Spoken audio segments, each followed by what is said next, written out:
संत जनाबाईंचे अभंग सर्वदूर लोकप्रिय झाले आणि त्यांची ख्याती कबीरांच्या कानी गेली. इतके सुंदर अभंग रचणारे ही महिला आहे तरी कोण, या उत्सुकतेपोटी संत कबीर हे जनाईच्या भेटीसाठी पंढरपूरला आले. तिथे आल्यावर त्यांना कळलं की त्या संत नामदेवांच्या घरी राहतात. ते नामदेवांच्या घरी पोहोचले तेव्हा जनाई गोपाळपुरास गोवऱ्या थापायला गेलीये, तिला यायला काही वेळ लागेल असं त्यांना समजलं. आता दासीचं घरकाम करणारी, गोवऱ्या थापणारी बाई अभंग लिहिते याचं त्यांना फार कौतुक अप्रूप वाटलं आणि मग ते तिची वाट बघत तिथंच थांबण्याऐवजी पुढे गोपाळपूरला गेले. गेल्यानंतर तिथं नदीकाठावर दोन स्त्रिया एकमेकींशी भांडतायत असं त्यांना दिसलं. त्या दोघींच्या मध्ये गोवऱ्यांचा मोठाच्या मोठा ढीग होता. गोवऱ्या चोरल्याचा एकमेकींवर त्या आरोप करत होत्या.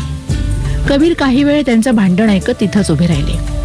काही वेळाने त्यांनी त्या दोघींना विचारलं की इथं जनाबाई नावाची कोणी महिला आहे का.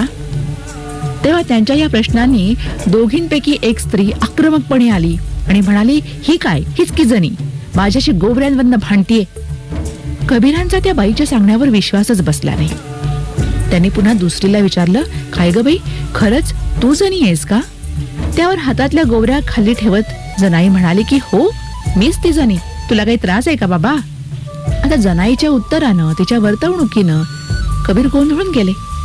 आपली काहीतरी चूक झाली आहे असा विचार करून तिथून ते निघणार तितक्यात ती पहिली स्त्री कबीरांना म्हणाली, हे बघा, तुम्ही कोण आहात मला माहिती नाही, पण तुम्ही एक काम करा ना, आलाच आहात तर या गोवऱ्यांच्या पैकी आमच्या गोवऱ्या तुम्ही निवडून वेचून द्या.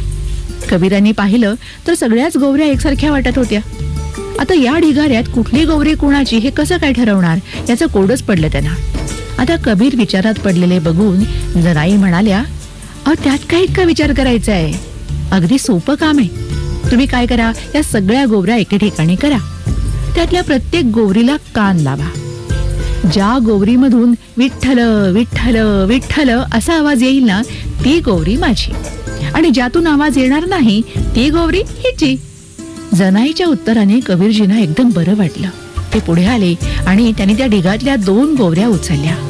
गोवऱ्या उचलून कानी लावल्या आणि काय आश्चर्य, खरंच त्या गोवऱ्यांमधून विठ्ठल विठ्ठल असा आवाज येत होता.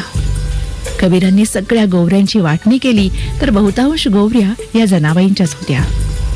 गोवऱ्यांची वाटणी झाल्यानंतर सुद्धा कबीरांच्या चेहऱ्यावर प्रश्नचिन्ह होतच.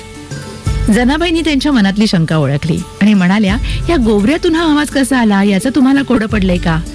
तर एकदम साधी गोष्ट आहे. अहो, मी या गोवऱ्या थापताना विठ्ठलाचंच नाव घेत होते ना, म्हणून. कबीर चकित होऊन जनाबाईंचं बोलणं ऐकत राहिले. मग त्यांनी स्वतःची ओळख करून दिली आणि मग त्यानंतर कबीरजींचा परिचय ऐकल्यावर जनाबाई त्यांना घरी घेऊन गेल्या आणि त्यांचं आदरातिथ्य केलं.